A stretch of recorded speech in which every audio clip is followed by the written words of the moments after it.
আজকে চলে এসেছি ডোমজুড়ের নীলাঞ্জনা পার্কে। অলরেডি লেট করে ফেলেছি, 6:30 অবধি খোলা থাকে। আমরা ঢুকেছি প্রায় 5:30 তো বাজতে যায় এখন। দেখি কতটা কি দেখানো যায় তোমাকে। এই পার্কটা অবস্থিত হাওড়া ডোমজুড়ে, আর ঢুকতে লাগে 20 টাকা করে, আর বাইক পার্কিং এর জন্য লাগবে 10 টাকা করে। ঢোকার সময় এই গেটটাই তোমরা দেখতে পাবে।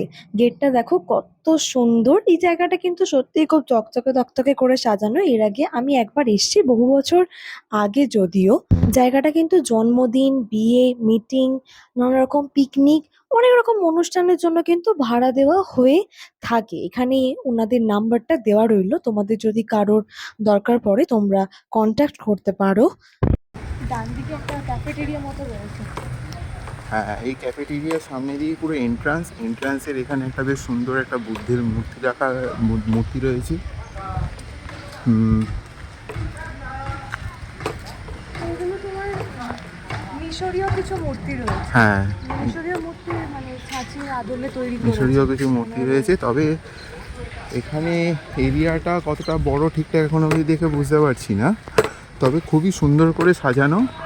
আর তোমরা ওই যে সোজা ডান দিকে রয়েছে বাইক পার্কিংয়ের ব্যবস্থা। এখানে ঢোকার জন্য টিকিট মূল্য হচ্ছে 20 টাকা করে, আর বাইক পার্কিংয়ের জন্য লাগে হচ্ছে 10 টাকা করে। ওই দেখো গরিবের থর। হ্যাঁ, মানার চেষ্টা করেছে না, কিন্তু একটা গরিবের থর হয়ে গেছে। আর থ্যানোসটা ঠিকঠাক বানিয়েছে। আরে বাস, এটা খুব সুন্দর। হ্যাঁ, পুরো আমার মতন, তাই না? না, এটা দেখে আমার কয়েকটা বন্ধুর কথা মনে পড়ে যাচ্ছে। ও আচ্ছা, ভাগ্যবালা আমার সাথে কম্পেয়ার করেনি। এই দেখতে দেখো, ট্রি হাউস না কি বলে, যে ছোটা আচ্ছা। ভীমে দেখতাম ছোটবেলায়, জাগ্গু বান্দার ট্রি হাউসে থাকতো, আচ্ছা এরকম সেরকম দেখতে লাগবে। আচ্ছা, এটা ওঠা যায় কিন্তু উপরে। হ্যাঁ ওইখান দিয়ে সিঁড়ি আছে। উঠবে? হ্যাঁ, ওখান দিয়ে সিঁড়ি আছে। এটা কিসের আওয়াজ হয়? কি ঝিঝি পোকার আওয়াজ? ঝিঝি পোকার আওয়াজ। ও, এখানে একটা তোমার ফিটনেস জিমটা আদেও কি চলে? হ্যাঁ, চলে। ফিটনেস জিম আছে এখানে একটা। প্রচুর গাছ, শীতকালে সকালবেলা আসার জন্য পারফেক্ট। আর এখানে তো টিকনিকের জন্য ভাড়া দেওয়া হয় জায়গাটা।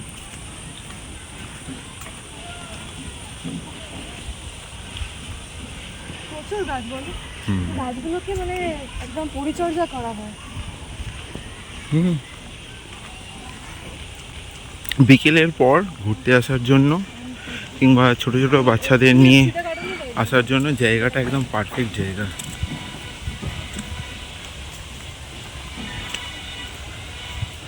যে এখান থেকে শুরু হচ্ছে মেন পার্কটা, চিলড্রেন্স পার্ক পুরোপুরি এখানে।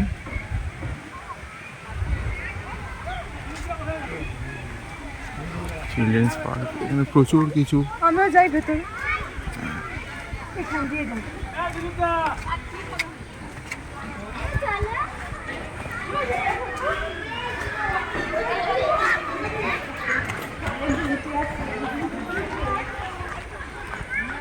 আমি কিন্তু এর আগে একবার এসেছি।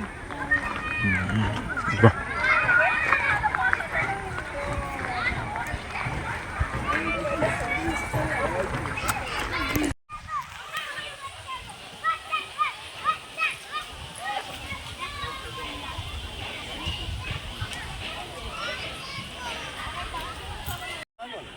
এই দেখো এই জায়গাটায় আছে হচ্ছে বোটিং করার মতন একটা জায়গা।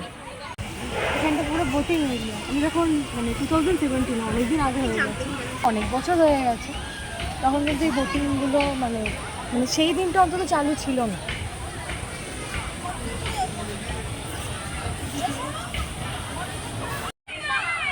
বোটিং করবে? না, আজকে আর বোটিং করার মতন সময় নেই।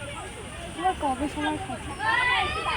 এখানে বোটিং এর জন্য লাগে এক একজনের 20 টাকা করে।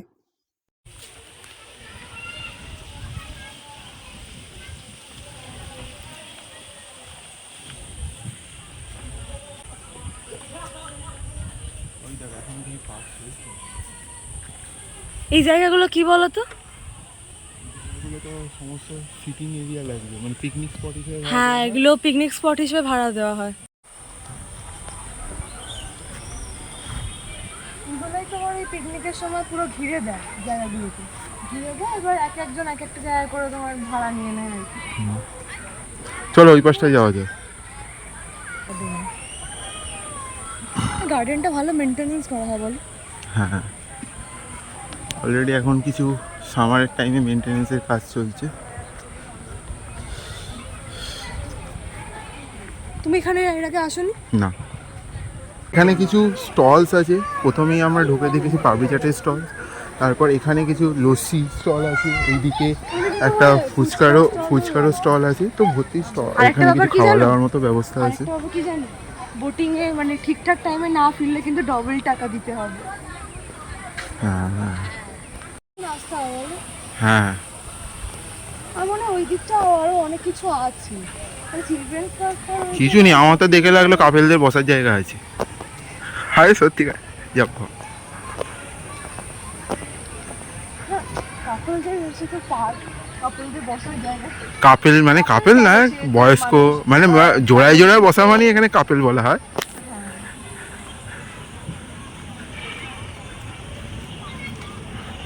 তবে এখান থেকে কিন্তু খুব কাছে তোমাদের ডোমজুড়ের ইস্কন মন্দিরটা রয়েছে, যেটাতে হয়তো আমরা আসবো।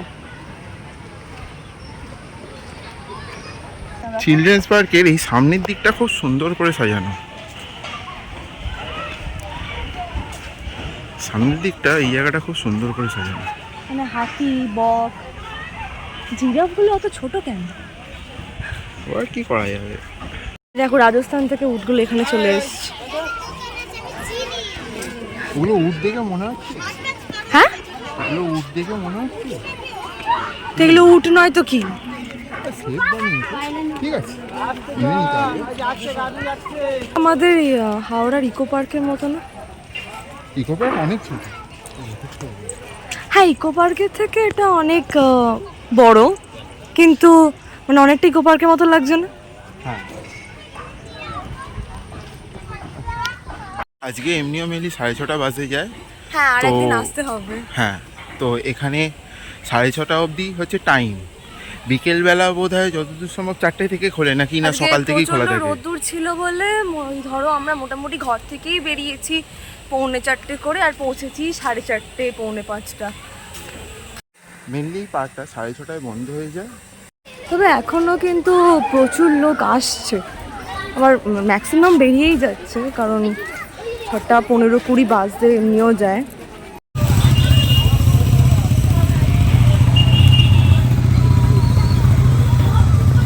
এদিকে রাস্তাটা কোথায় চলে যাচ্ছে?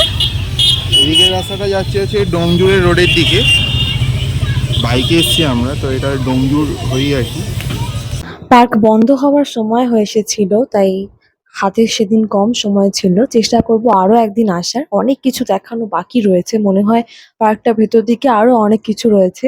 আরো একদিন আসবো। তো তোমাদের এই ছোট্ট ব্লগটা কেমন লাগলো আমাদের কিন্তু অবশ্যই কমেন্ট করে জানিও। Thanks for watching.